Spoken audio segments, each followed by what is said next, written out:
students, good morning. In this video we will discuss about class 8 science chapter 5. Chapter 5 चल रहा था हमारा call and petroleum. इसका part first हमने read कर लिया था, इसका पार्ट सेकंड हम आज के सेशन में रीड करेंगे। तो लास्ट वीडियो में हमने इसका इंट्रोडक्शन और कॉल के बारे में हमने रीड किया था और इनएग्जॉस्टिबल नेचुरल रिसोर्सेज और एग्जॉस्टिबल नेचुरल रिसोर्सेज के बारे में हमने रीड किया था। नेक्स्ट हम स्टार्ट करेंगे पेज नंबर 85 से। डिफरेंट टाइप्स ऑफ कॉल, यानी कि जो कोयला होता है उसके टाइप्स कौन कौन से होते हैं। Let's start. Different varieties of coal are formed depending on how long and at what temperature and pressure the vegetable fossils are buried under the surface of earth। यानी जो कोयले की जो डिफरेंट वैरायटीज़ होती हैं वो किस पर निर्भर करती है, उनका बनना किस पर निर्भर करता है कि वो कितने समय तक और किस टेम्परेचर पर और किस प्रेशर पर जो है ना वो वेजिटेबल फॉसिल वो अर्थ की सरफेस में क्या हो रहे हैं, बरीड यानी कि नष्ट हो रहे हैं। तो वो कितने टाइम के लिए हो रहे हैं और कितने टेम्परेचर पर और कितने प्रेशर पर हो रहे हैं, तो इस पर डिपेंड करती है किसी भी यानी कॉल की वेराइटीज़ किस पर, समय पर और टेम्परेचर और प्रेशर पर। In general the higher the temperature and pressure of the earth and the longer the time for which it is buried under the surface of earth, the more is the carbon content in it। यानी कि अगर temperature के क्या हो, higher यानी कि बहुत ज़्यादा टेम्परेचर हो और प्रेशर भी क्या हो, बहुत ज़्यादा हो, तो जो अर्थ और बहुत लंबे टाइम के लिए अगर कोई भी जो वेजिटेशन यानी वनस्पति है तो वो अर्थ के अंदर बरीड हो रही है, यानी बहुत टाइम तक वो अर्थ के अंदर है और हाई टेम्परेचर और हाई प्रेशर उसको मिल रहा है। हाँ, तो वो क्या होगी कि उसमें कार्बन का कंटेंट क्या होगा, उस वाले कोयले में ज़्यादा होगा। The different varieties of coal differ in their carbon content, moisture and volatile compounds present in them. यानी कि जो कोयले की जो डिफरेंट वेराइटीज़ होती हैं वो किस वजह से अलग अलग होती है, या तो उनमें कार्बन कंटेंट अलग अलग होता है, मॉइस्चर की वजह से अलग हो सकती है, और वोलेटाइल कंपाउंड्स यानी कि वाष्पशील जो यौगिक होते हैं उनकी उपस्थिति के आधार पर भी हम उनको डिवाइड कर सकते हैं। Next, turn the page. Peat is the youngest variety of coal which is light brown in color. It contains 50% to 60% of carbon and burns with a shooty flame। यानी पीट जो कॉल होता है वो क्या है, कॉल की यंगेस्ट वैरायटी है, यानी कि सबसे आधुनिक कोयला कौन सा है, पीट है। और कैसा होता है, कलर में लाइट ब्राउन होता है और इसमें कार्बन की क्वांटिटी कितनी होती है, 50% से 60% तक हो सकती है, और ये कैसी एक काली फ्लेम के साथ जलता है, कौन, पीट जो कॉल है वो। Lignite is the next stage of carbonisation of पीट। और जब पीट का क्या होता है, कार्बोनाइजेशन, यानी इसके जस्ट पहले वाली स्टेज क्या होती है, lignite. It contains 60% of carbon, और इसमें कितना परसेंट कार्बन होता है लिग्नाइट के अंदर, 60%। Bituminous is the next stage of lignite and is the common variety of call. और बिटुमिनस जो है वो लिग्नाइट की नेक्स्ट स्टेज है और ये किसकी कॉमन वेराइटी है, कॉल की एक कॉमन वेराइटी है जो ज़्यादातर पाई जाती है। It contains 70% to 80% of carbon, और इसमें कितना कार्बन पाया जाता है, 70% से 80% तक पाया जाता है। Anthracite is the oldest variety of call. It contains 90% to 95% of carbon. और जो इसका लास्ट टाइप है एंथ्रेसाइट, तो वो ये सबसे ओल्डेस्ट वेराइटी है, यानी सबसे पुराना जो कॉल है वो कौन सा है, एंथ्रेसाइट है, और इसमें कार्बन कंटेंट सबसे ज़्यादा होता है, 90% से 95% तक कार्बन होता है। यानी जिसमें सबसे ज़्यादा कार्बन होता है वो कौन सा होगा, एंथ्रेसाइट होगा, और जिसमें सबसे कम कार्बन होगा वो कौन सा होगा, पीट होगा, पीट कोयला। ठीक है। प्रोसेसिंग ऑफ कॉल, यानी कोयले का संसाधन या प्रोसेसिंग किस तरह से की जाती है।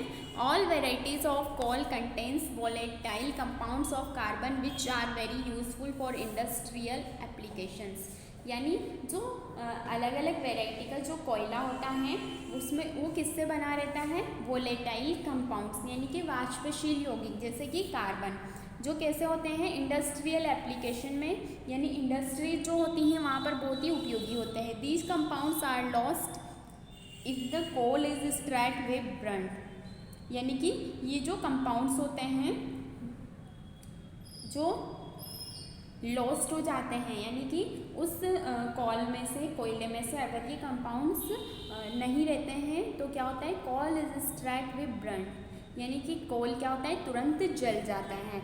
However, if the coal is subjected to destructive distillation, और हालांकि अगर हम कोयले का क्या करते हैं, डिस्ट्रक्टिव डिस्टिलेशन, भंजक आसवन करते हैं, in other words coal is heated strongly in the absence of air, these compounds can be recovered, और कोल को अगर हम क्या करते हैं, स्ट्रॉन्ग हीट करते हैं यानी गर्म करते हैं, किसकी एब्सेंस में, एयर की एब्सेंस में, तो क्या होता है कि जो ये वोलेटाइल कंपाउंड्स होते हैं वो वापस से हम उनको रिकवर कर सकते हैं।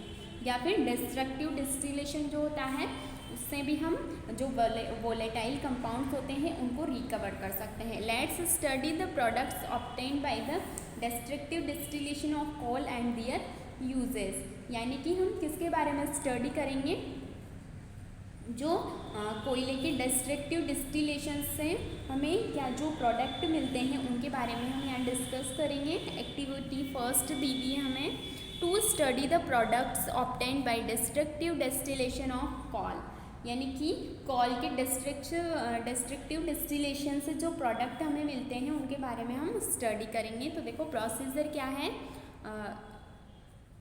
Figure 5.4 shows an apparatus set up for the destructive distillation of coal। यहाँ पे 5.4 फिगर में क्या दिया हुआ है हमें, जो डिस्ट्रक्टिव डिस्टिलेशन के लिए जो apparatus होता है उपकरण, वो यहाँ पर हमें दिया हुआ है। The powdered coal is placed in hard glass test tube and heated strongly till it changes into coke, यानी ये टेस्ट ट्यूब है, इसमें हमें क्या लेना है, कोल पाउडर, यानी कि कोयले का पाउडर लेना है, उसको पीस के और उसका पाउडर लेना है और इसको क्या करना है, स्ट्रॉन्गली हीट करना है यानी गरम करना है, till it changes into coke, और जब तक ये कोक में नहीं बदल जाता, which stage black in test tube as a grey porous residue, और तब क्या होगा कि जब हम इसको बहुत ज़्यादा गर्म करेंगे तो ग्रे कलर का एक अवशेष हमें मिलेगा।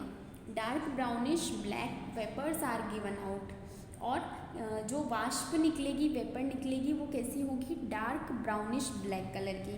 सम carbon present in the vapours solidifies near the mouth of hard glass test tube and is called gas carbon, और कुछ कार्बन जो प्रेजेंट होगा वेपर में वो क्या हो जाएगा, सॉलिड बन जाएगा, और कहाँ पर इकट्ठा हो जाएगा, जो हार्ड ग्लास की जो टेस्ट ट्यूब है उसके यहाँ पर इकट्ठा हो जाएगा, ये ब्राउन कलर का, ठीक है, तो उसको क्या बोला जाएगा, पार्टिकल्स ऑफ गैस कार्बन।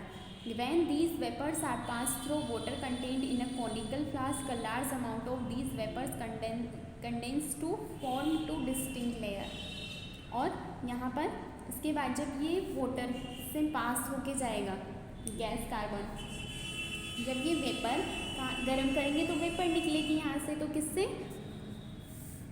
जब ये वाटर से पास होके जाएगी vapour, a large amount of these vapors condense to form two distinct layer, और यहाँ पर कंडेंसेशन होगा इसका और 2 लेयर्स बन जाएगी, ठीक है, 2 लेयर्स यहाँ पे बनेगी, पृथक यानी डिस्टिंक्ट मीन्स होता है पृथक, यानी पृथक 2 लेयर्स परतें यहाँ पर बन जाएगी। The lower layer consist of black, यानी ये लोअर लेयर है यहाँ पर, ये क्या होगी, ब्लैक कलर की होगी, ठीक है, thick liquid and is called coal tar, और ये जो लेयर बनेगी यहाँ पे ब्लैक कलर की वो क्या होगी, थिक यानी कि मोटी लेयर होगी, और कैसी होगी, ब्लैक कलर की, और इसको क्या बोला जाएगा, कोल तार बोला जाएगा, ठीक है। The top clear layer obtains ammonia liquor. और जो ये ऊपर वाली फ्लास्क के ऊपर वाली जो लेयर है ब्राउन कलर की, तो ये किसकी है? Ammonia liquor. A colourless gas bubbles out of flask which is commonly called coal gas. और यहाँ से क्या निकलेंगे? बबल्स निकलेंगे कुछ फ्लास्क से, कलरलेस गैस के बबल्स निकलेंगे इस तरह से, तो इनको क्या बोला जाएगा? कॉल गैस बोला जाएगा। ठीक है।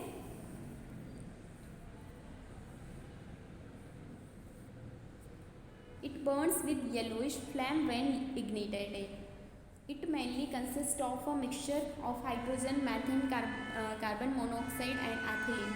यानी कि ये जो फ्लैम है, यहाँ पर जो बबल्स निकलेंगे वो कौन सी फ्लैम के साथ जलेंगे? येलोविश, यानी पीली कलर की फ्लैम के साथ यहाँ पर जलेंगे। और इसमें क्या क्या किसका मिक्सचर होगा? हाइड्रोजन, मैथेन, कार्बन मोनोऑक्साइड और एथिलीन। ठीक है। नेक्स्ट है यूजेज ऑफ कॉक, यानी कॉक के क्या क्या यूजेस हैं? It is used in the manufacture of water gas, यानी जो कॉक होता है उसको किस में यूज़ किया जाता है? वाटर गैस का निर्माण करने में। It is used as household fuel, और जो घर में काम आने वाला जो फ्यूल ईंधन होता है उसमें भी किसका यूज़ किया जाता है? कोक का यूज़ किया जाता है। Next, it is used in the manufacture of graphite, और इसका कोक का यूज़ ग्रेफाइट का निर्माण करने में भी किया जाता है। It is used in the extraction of metals such as iron, copper, tin and zinc, as it is an excellent reducing agent. यानी इसका कोक का यूज़ किस में किया जाता है? मेटल का एक्सट्रैक्शन यानी निष्कर्षण करने में, मेटल्स को शुद्ध करने में, जैसे कि आयरन, कॉपर, टिन और जिंक, क्योंकि ये क्या होते हैं? एक्सीलेंट रिड्यूसिंग एजेंट, यानी अपचायक कारक होते हैं जिनका यूज़ किया जाता है किसमें? एक्सट्रैक्शन ऑफ मेटल्स में। Next, uses of gas carbon. Gas का हमने अभी किसके यूजेस देखे? कॉक के। अब नेक्स्ट यूजेस किसके हैं? गैस कार्बन के।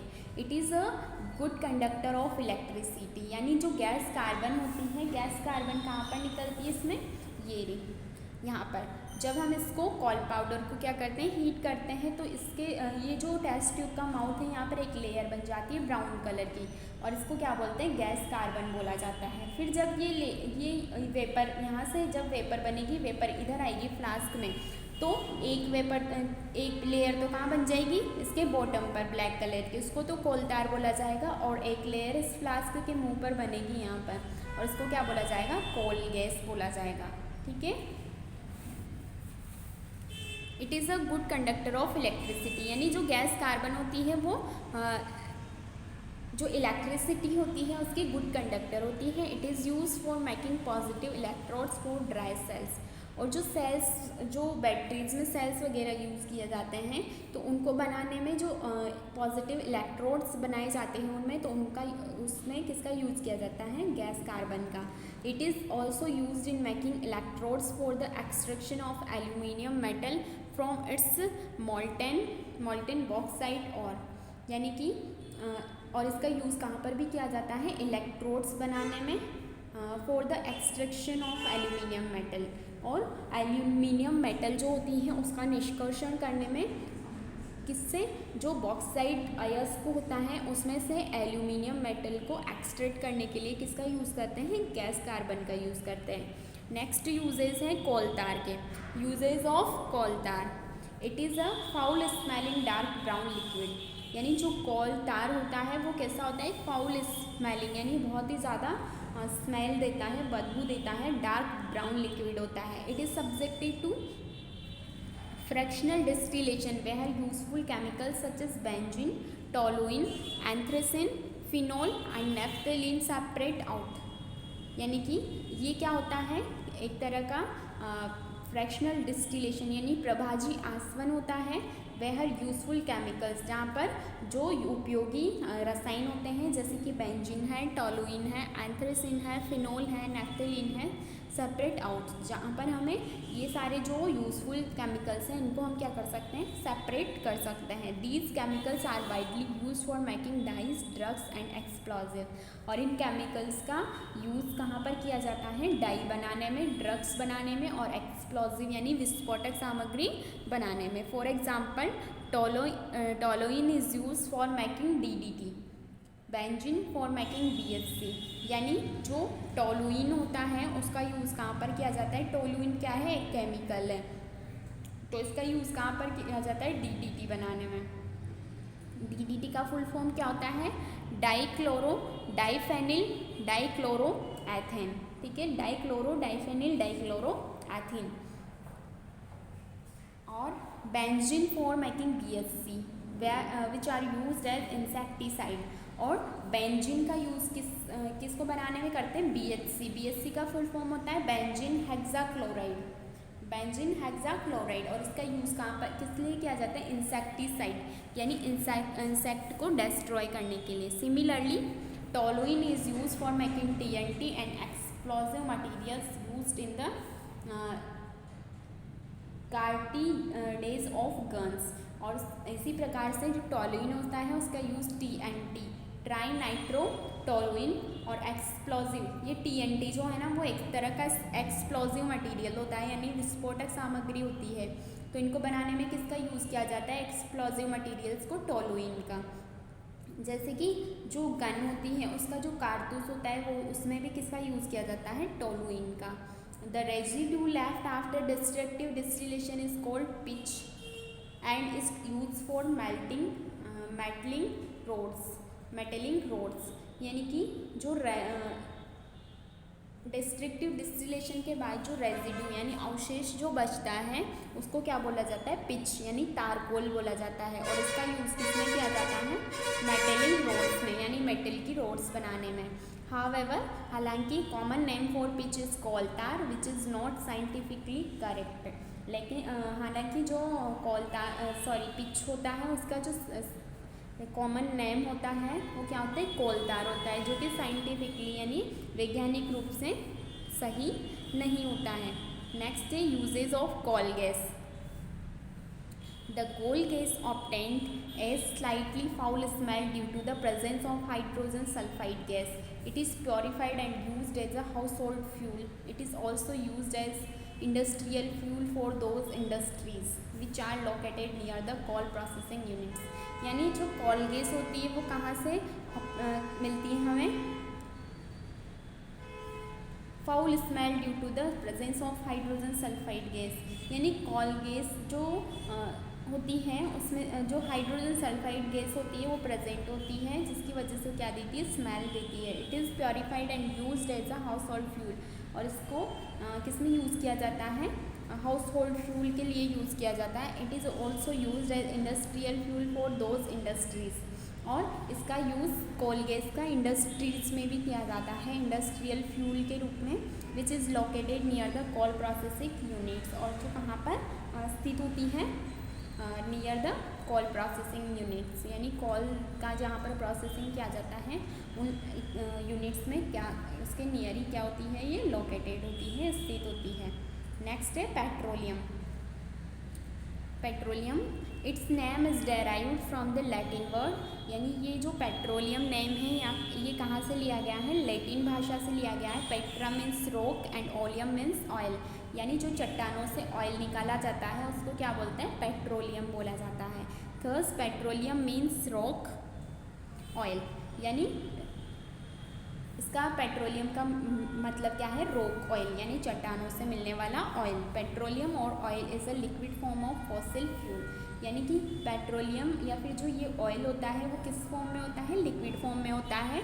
और क्या होता है, ये फॉसिल फ्यूल होता है यानी जीवाश्म ईंधन होता है। Petroleum has not only become world's leading fossil fuel, but its products have almost become indispensable for the people on earth.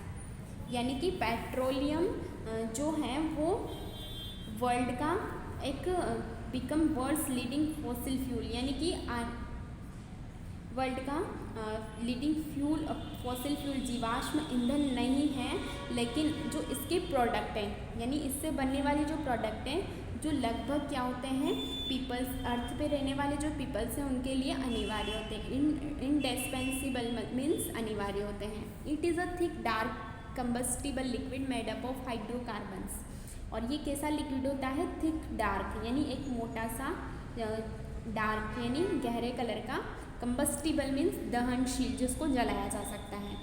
तो ये क्या होता है? थिक डार्क कंबस्टिबल लिक्विड होता है जो किससे बना होता है? हाइड्रोकार्बन से बना होता है।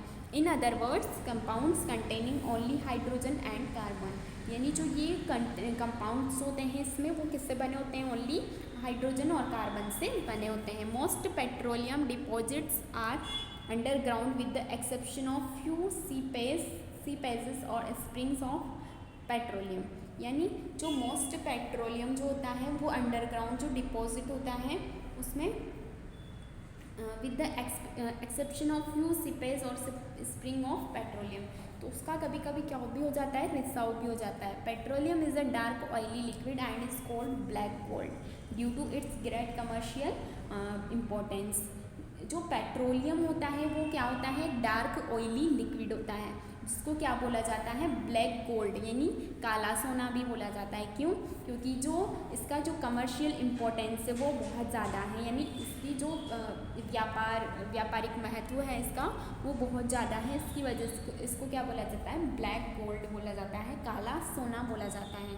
Origin of petroleum, crude oil और petroleum is origin of petroleum, यानी जो पेट्रोलियम होता है वो हमें किस प्रकार से मिलता है? क्रूड ऑयल और petroleum is a complex mixture of solid liquid and gaseous hydrocarbons, यानी जो पेट्रोलियम होता है वो एक मिक्सचर होता है सॉलिड लिक्विड और गैसियस हाइड्रोकार्बन्स का, mixed with salt water and अर्थी पार्टिकल्स, और जो अर्थ के जो पार्टिकल्स होते हैं और सॉल्ट वाटर होता है उसका भी मिक्सचर होता है। It is believed that petroleum is formed by the anaerobic decomposition of extremely small sea animals and plants which got buried in the sea bed millions of year ago, यानी कि ऐसा माना जाता है कि जो पेट्रोलियम जो बनता है वो किससे बनता है?